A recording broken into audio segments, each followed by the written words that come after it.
Okay, so is non-duality avoidance? Non-duality isn't anything. It's what we make of it in the end. It's what we tell ourselves, what story we tell ourselves non-duality is. I think from a lot of psychologists' perspective, if they know anything about non-duality, they would say it's avoidance. Not all of them, but a lot of psychologists. They would say it attracts people with detached attachment styles. Detached attachment styles.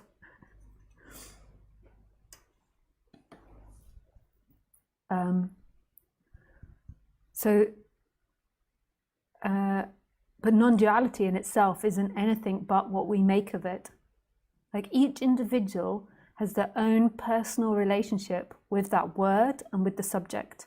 What we love to do as humans, because we're afraid, so we want to follow people, is we love to think that other people out there have a better knowledge of non-duality than me. And I have to listen to them and I have to learn what non-duality is. Whereas actually somebody that's really inclusive in the way that they're teaching non-duality, they're trying to point back to you and to your own experience, because non-duality is actually everybody's birthright, and it doesn't need to be something that's taught. It's something that you are. It's that which is watching now. It's that which is looking now. It's that which is experiencing now. And I don't have more of it.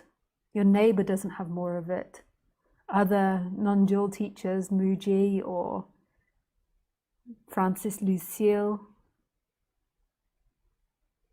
or Gangaji, they don't have more of non-duality.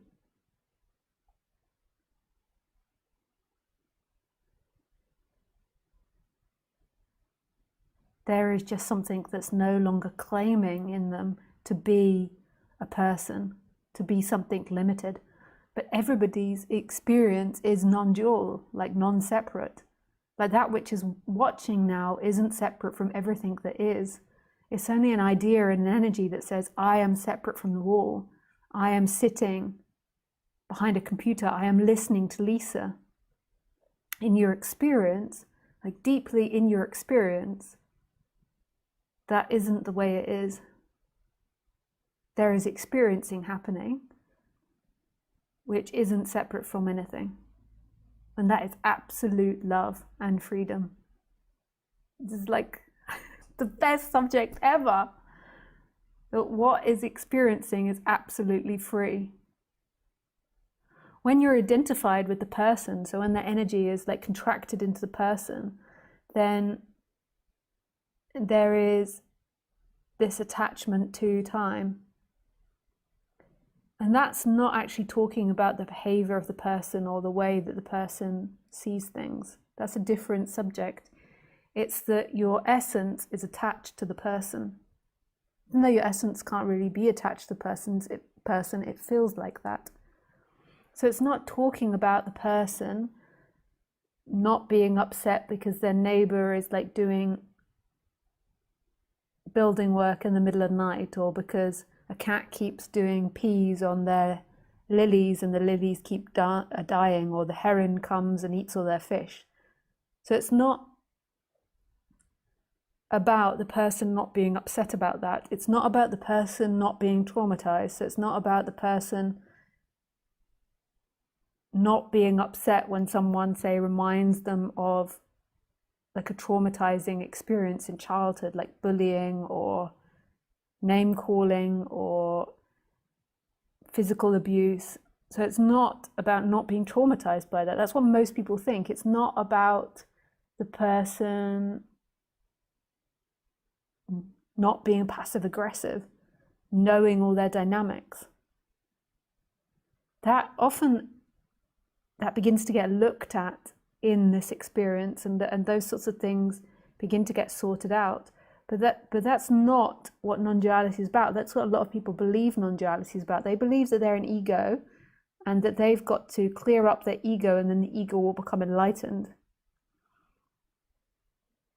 The ego normally settles down And like when the ego is really crowded and in a lot of suffering, it's really wise to settle that down so something else can be known. But that's not what it's about. What it is who is it that's watching that? Because actually the personality is just like the room, it's just like the wind, it's just like the chair, the sound of my voice. It's as impersonal as that. Like, it's not an experiencer. It's just apparently coloring the experience. So if the person is sad, then actually what's experienced, if you really pay attention, is the whole world is sad. If the person is angry, then the whole world is angry. If the person is having like a trauma against something, then that whole world is trauma. Because the person, the world is being looked through the eyes of that person. But the person, so the characteristics, the habits and the conditions aren't actually experiencing. They are also being experienced like the outside world by this infinite no-thingness. So right now there is nothing experiencing.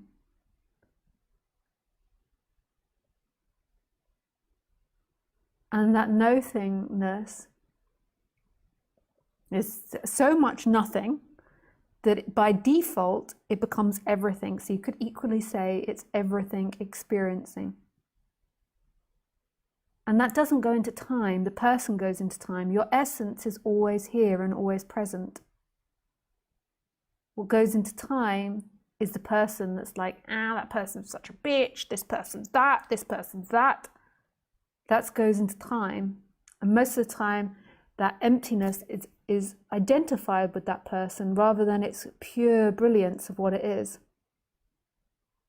Whereas that person's thinking is simply conditions appearing in what you are as freedom, in this expansiveness.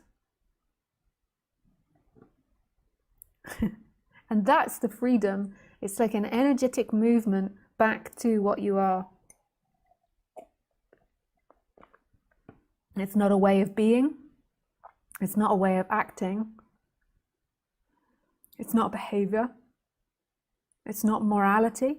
It's not goodness. That's all part of the human. The human's either moral or not, or empathetic or not. That doesn't equal more awakeness. What happens is sometimes these dynamics create lots of seeking, so then it's sort of, the person becomes very dense. So the clouds become very thick. But it's an energetic movement to back to that which is beyond the person. And that's happening right now, and that is free for everyone. Even if you're a serial killer, a dog, a normal human, a cleaner, a bank manager, a rapist, an octopus, a skydiver, bad person, good person. It's free to everybody. It is their essence. We often like to get into these things, and we want to like keep all the bad people out. It's like bad people can't get this, because we have like this affiliation with goodness, but that's only in the human world. Who we are is unconditioned love, so therefore it doesn't care, good or bad, what the person is. Because if it did, it would be conditioned love, and your essence is absolute in unconditioned love. It's this vastness. It's so magical and wonderful, and it's unlike anything that you know in the human world. It's emptiness. It's a homeness. It's not being bound to the confines of your personality structure, even though the personality structure has to carry on playing, otherwise you are dead. You need this personality structure in order to animate the body. If you don't have your like robotic responses, then the body's not going to do anything. It's going to get eaten.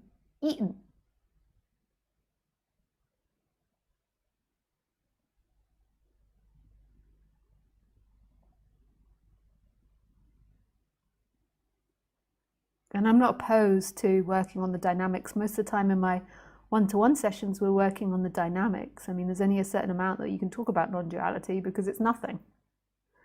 But most of the time in the one-to-one sessions, we're working on the dynamics, and then the non-duality is like brought around the edges. It's like seeping in. Like, that's not your freedom.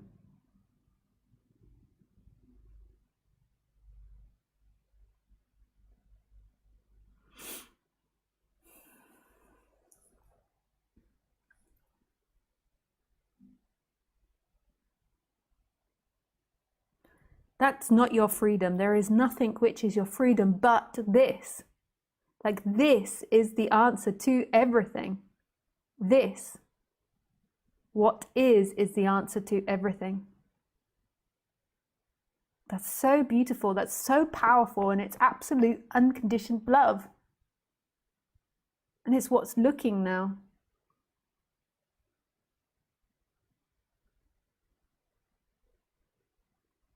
Ah, it's so nice. It's what's looking. It's what you are. Yeah, so I need to go back to the question, the original question. So is non-duality avoidance? The personality structure will use non-duality in exactly the same way as it was using everything else in my life beforehand. So your personality structure will, if you're a very insecure and nervous person, then you'll use it as a comfort. You'll use it as a way to try to get close to people. You'll use it as a way to try to get love.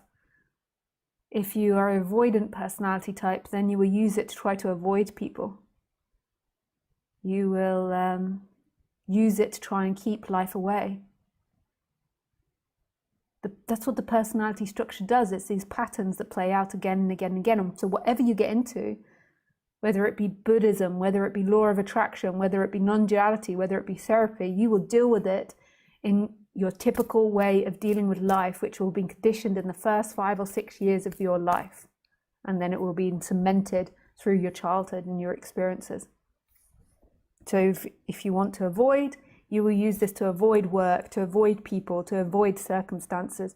If you want to use this to get love and attention, then you will flaunt it to people and you will use it in that way. You will join a community, or you will use it to gain friends. If you want to use this as a medal of honor in order to show off to people and what other people think of you, then that's what you'll do. You'll use your coping mechanisms. So it's not that non-duality, what is the title again? Hang on, I just have to go back to it. Is non-duality avoidance, I think it is. So it's not that non-duality is avoidance, it's that the person will use it, if it's prone to avoidance, as detaching from people, as detaching from life, as detaching from your situation, your society. And because in non-duality, a lot of it is taught, the way in which it's talked about is detaching, but it's actually detaching from the personality structure. So it's not about the personality detaching from its work. It's about something beyond that, detaching from the work. But what often people do is they come into this, they've been hurt by work. So rather than try to find a more balanced perspective of way of dealing with it, rather than really like allowing the pain that you're feeling in that circumstance. So say in work, you've been demoted and you feel like it's really unfair, that a detached person might try to push that away. They start daydreaming about leaving the job, about going and traveling around the world, or going to work in a completely different industry. And that would be a detached person's response. Whereas actually what non-duality is talking is about being really real to your response. So really being there. So really experiencing that pain, that hurt, that rejection. And as you detach from the person, which is not detaching from your work, which is not detaching from your life, as you detach from the person, then there is more of a capability to accept those hardcore emotions of rejection. But what the detached personality type will do is it will hear that and it'll be like, oh yeah, job was never going to bring me happiness, so goodbye job, because that's what it's been wanting to do all the time, and then dreaming about a different experience or dreaming about how it's better than its job. And that's not what non-duality is teaching. Actually, non-duality is teaching this moment is freedom. And if you're there present in that demotion, in your work colleagues being mean to you, if you're really present to it, and you really feel the pain in the body, the vulnerability in the body, you're not in a story and in a fantasy, you're really present to the experience. And that's and the reason that happens is because there's a detachment from, an energetic detachment from the personality structure. And so there is a sinking back into the experience. You're coming back to the experience. The avoidant personality structure is normally about seeking, like using time to get freedom in time. Like, if I go to Hawaii and get a job in Hawaii, then I will be happy. So that's about like detaching. It's like this dream of getting away and escaping. If I become enlightened, then I will be happy. And that's about escaping. That's about seeking. Whereas non-duality is like really coming to the experience, like really being here. But it's not an effort. It's the way it is. That's your essence. Your essence is this empty watching that's watching and experiencing that personality, all its difficulties. And that seeking energy that wants to detach and wants to run away, that seeking energy is the belief that your freedom will come in time, whereas actually your freedom comes in the experience, in what's happening in this.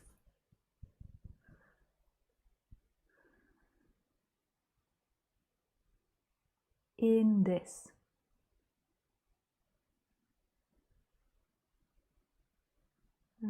Continue. I've just done something.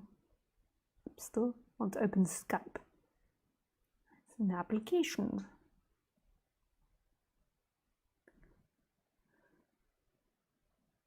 Okay, so we can move on to questions now. If you want to ask me a question, then my Skype address is Lisa Cairns 12. So it's Lisa Cairns 12. And if you would like to call in, please just call me with nothing else so I can see it in the chat box, because I take preference to calls. If you want to call in, make sure you've got good internet connection and a headset, so a microphone and a headset so there's no feedback. And then maybe just check it. If you haven't used Skype for a while, like just check it. So if you want to call in, just call me and I'll call you when I'm ready, because we're at different times. I'm a few, like 10, 20 seconds before you, and I'm doing different things, like I'm doing the introduction. So just call me in the chat box and I'll call you when I'm ready.